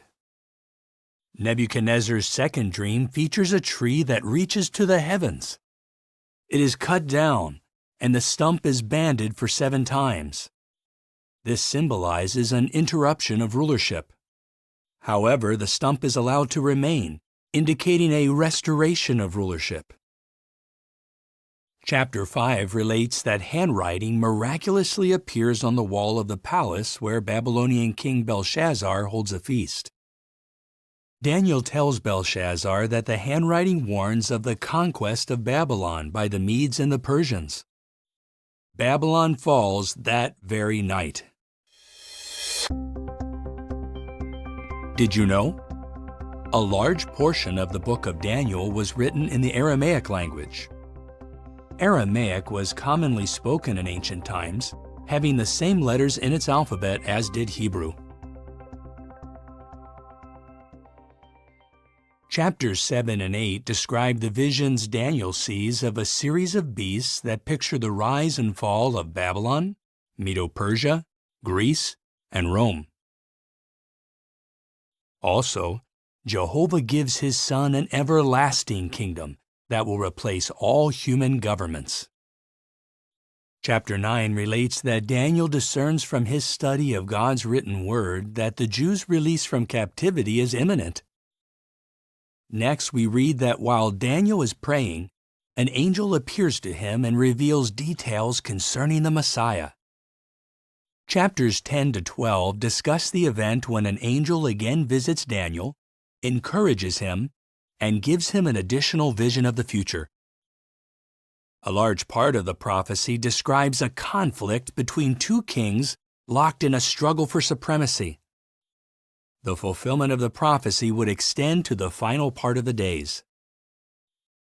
The angel reassures Daniel of God's approval and tells him that, although he will soon rest in death, he will stand up in the resurrection at the end of the days. As you read this book, note how much Jehovah values Daniel's faithfulness, how Jehovah maneuvers kings and kingdoms according to his purpose, and how Jehovah gives his Son an everlasting kingdom that will replace all human governments.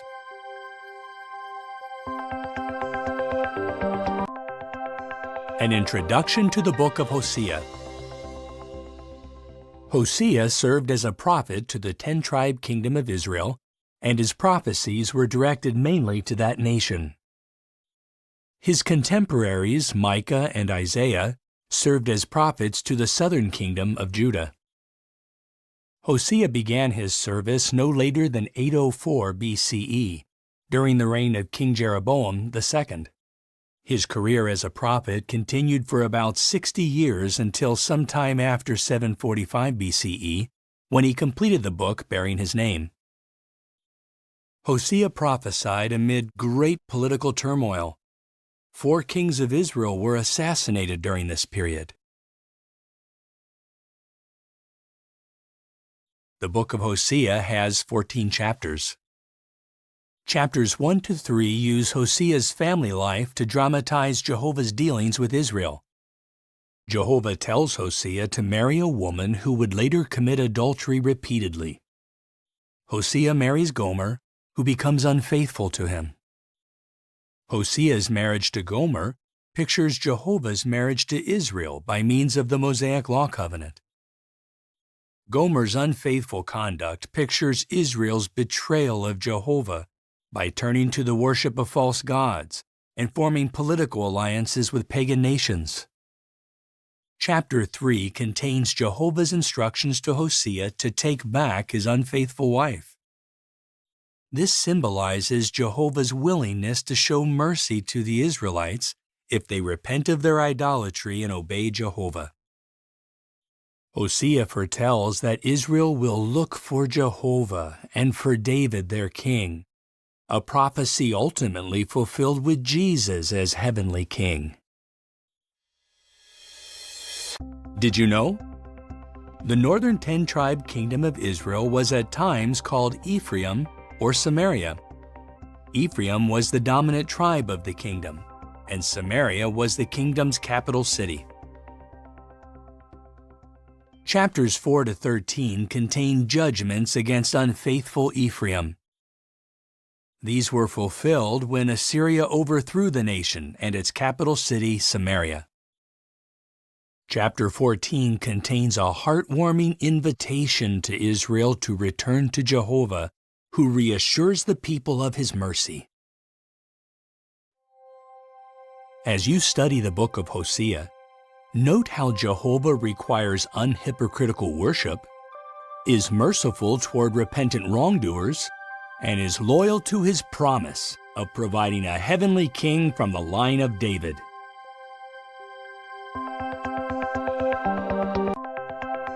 An introduction to the book of Joel. Joel prophesied to the two-tribe kingdom of Judah during the 9th century BCE, and he appears to have recorded his prophecies about 820 BCE, in the days of King Uzziah.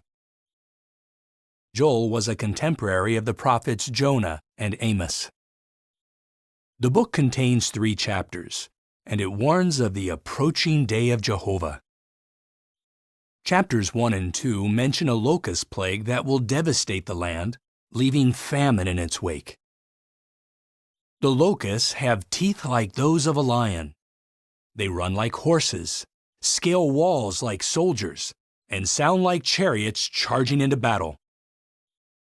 Although false worship flourishes in Jerusalem and Judah, Jehovah will not let the rebellious conduct of the people continue. Judah's only hope lies in repenting and turning to Jehovah. Did you know? The Apostle Paul quoted Joel when he said, "Everyone who calls on the name of Jehovah will be saved." Calling on God's name involves knowing Him, trusting Him, obeying Him, and putting Him first in our life. In chapter 3, the nations are called to account for mistreating God's people. They are to be crushed like grapes in a winepress. Then Jehovah promises future kingdom blessings, both physical and spiritual. In heaven and on earth, all will be united in pure worship. As you study the book of Joel, note how those who make themselves enemies of God fare badly. How different the outcome is for those who repent and return to Him, and how Joel's prophecy finds fulfillment in the proclamation of God's kingdom.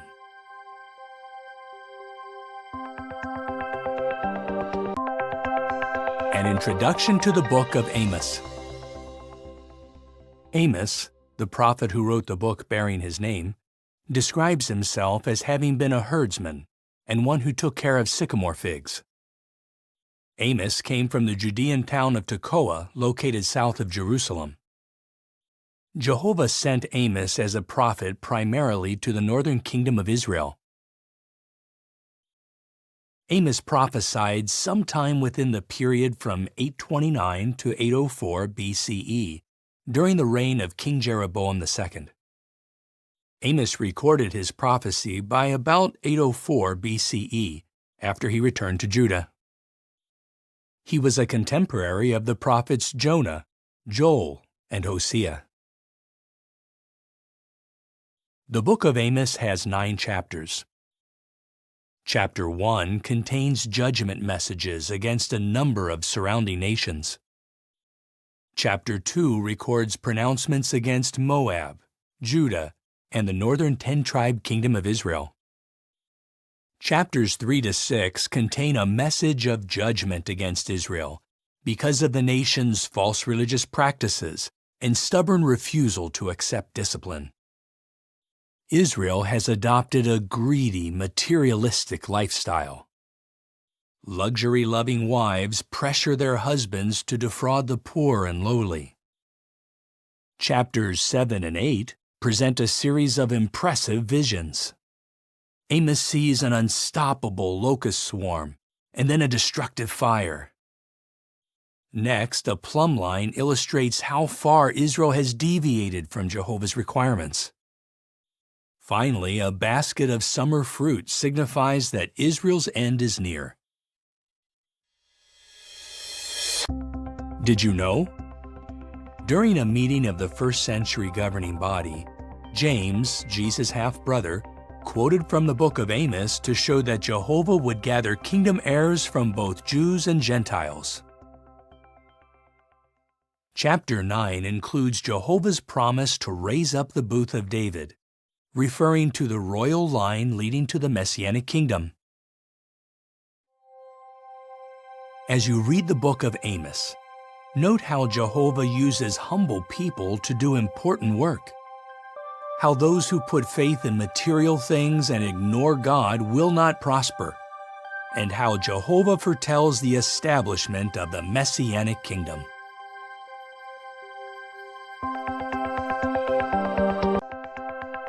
An introduction to the book of Obadiah.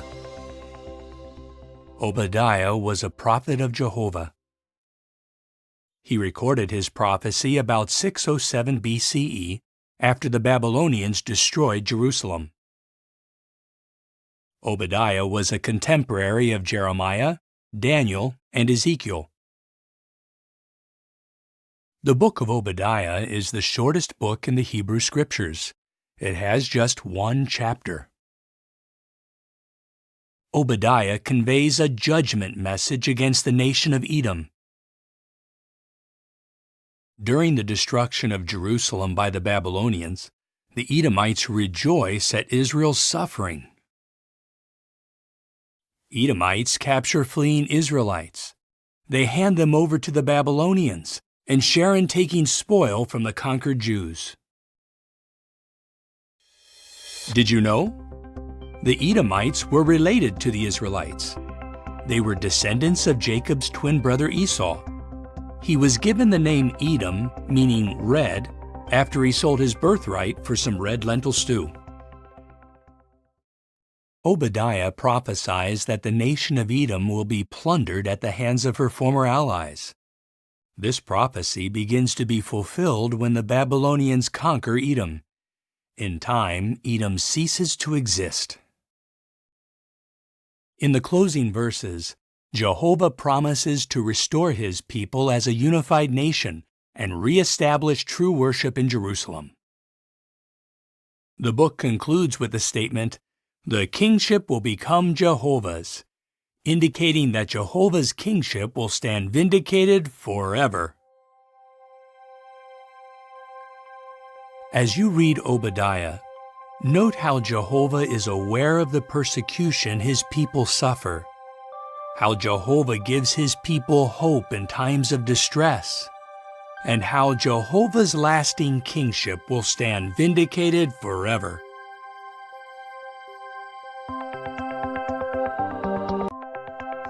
An introduction to the book of Jonah. Jehovah assigned the prophet Jonah to deliver a warning to the Assyrian city of Nineveh.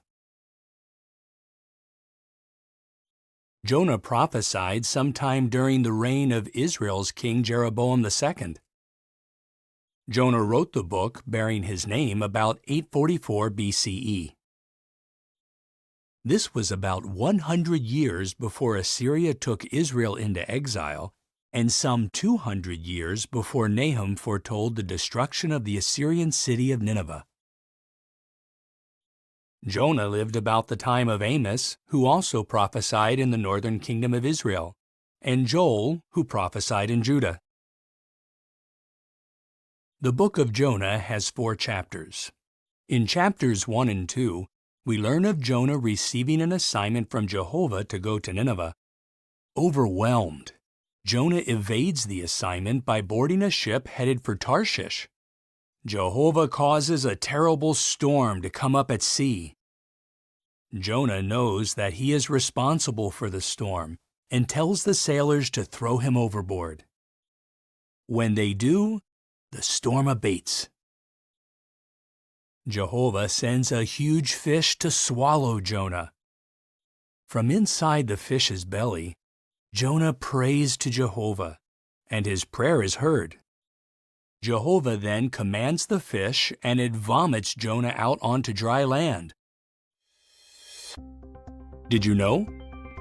Jesus foretold that he would die and be resurrected on the 3rd day. He called this the sign of Jonah the prophet, alluding to Jonah's deliverance from the huge fish.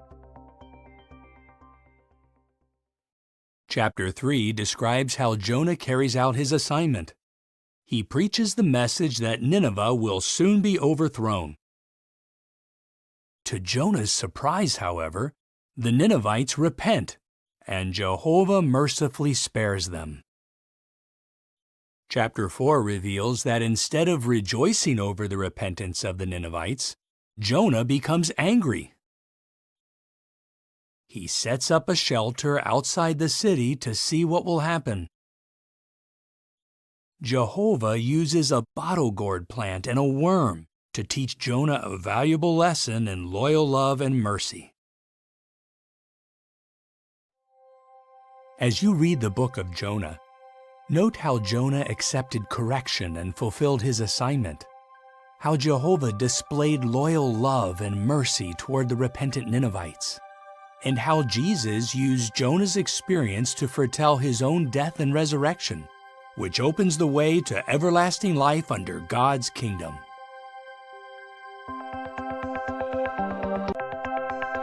An introduction to the book of Micah. Micah was a prophet from the rural village of Moresheth in Judah. He foretold that devastation would come upon Israel and Judah. Micah's familiarity with rural life is seen in the kind of illustrations he used. He served as a prophet for about 60 years during the reigns of Judean kings Jotham, Ahaz, and Hezekiah, and he completed his book in Judah sometime before 717 BCE. Hosea and Isaiah also recorded their prophecies during that time. Although the destruction of Jerusalem foretold by Micah occurred many years after his death, he probably lived to see the destruction of Israel's capital, Samaria. The book of Micah has 7 chapters.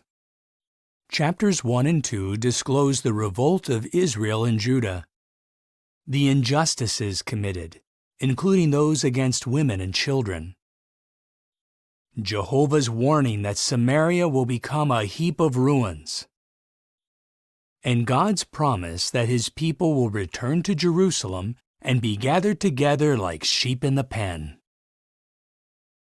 Chapters 3 to 5 contain Micah's denouncements of the leaders, the prophets, and the priests for their wickedness and greed. As a result, Zion will be plowed like a field and Jerusalem will become heaps of ruins. However, Micah also foretells that in the final part of the days, true worship will be elevated above all false religion, and people of all nations will stream to the mountain of the house of Jehovah. Did you know? Jehovah inspired Micah to foretell that Bethlehem Ephrathah would be the birthplace of the Messiah. This was fulfilled when Jesus was born in that town. You can find this prophecy at Micah 5:2. Chapters 6 and 7 highlight the deplorable spiritual condition of the people. As if conducting a legal case, Jehovah requires His people to exercise justice, to cherish loyalty, and to walk in modesty with Him. But merchants ignore God's laws and cheat their brothers with fraudulent weights and scales. Micah also expresses his confidence that Jehovah will hear his pleas for justice and show loyal love toward His people. As you read the book of Micah, notice how Jehovah asks of us only what is reasonable and beneficial, how Micah trusts Jehovah to carry out judgment against the wicked, and how true worship will be restored to an elevated position by means of God's kingdom.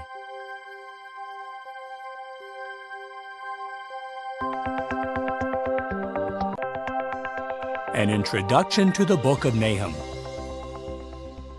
The prophet Nahum was likely living in Judah when he wrote the book bearing his name.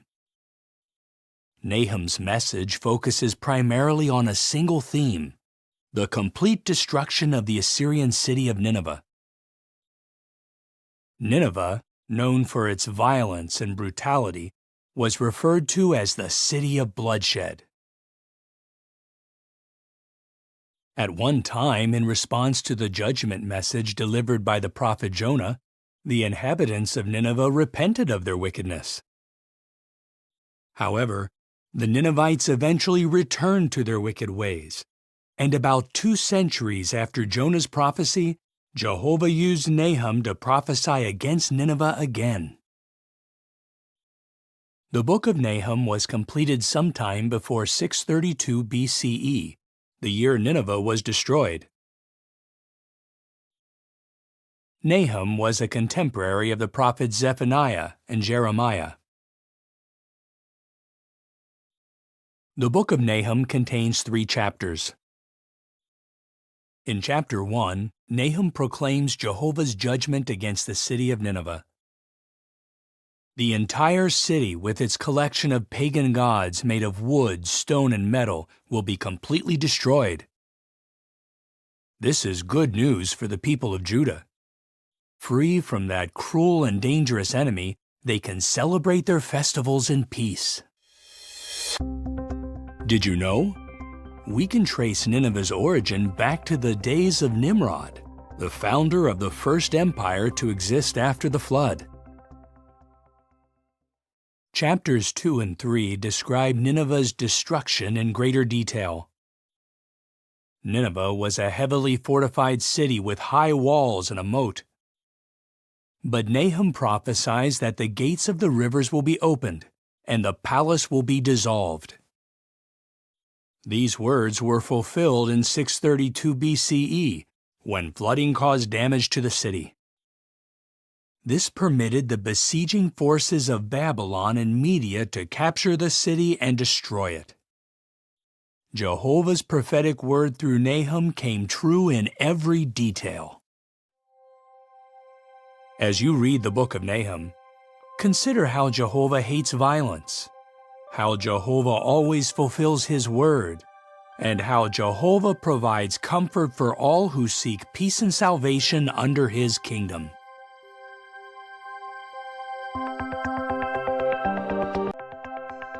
An introduction to the book of Habakkuk. Habakkuk served as a prophet in Judah.